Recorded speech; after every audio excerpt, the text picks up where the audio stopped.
એક નાનકડું ગામ હતું અને ગામમાં એક ખૂબ વૃદ્ધ માણસ રહેતો હતો.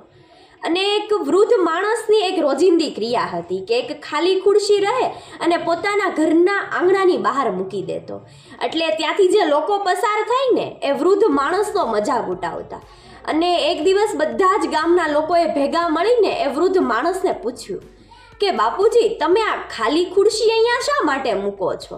ત્યારે એ બાપુજી એટલે કે વૃદ્ધ માણસે કહ્યું કે કોઈક અજાણ થાકીને આવીને આ ખુરશી પર બેસે, કોઈ મિત્ર આવીને મારી સાથે થોડીક વાર વાતો કરી લે, ને જો કોઈ ન આવે ને તો આ ખુરશી મને વારે વારે યાદ અપાવે છે કે જીવનમાં ખાલી જગ્યા રાખવીને એ જરૂરી છે.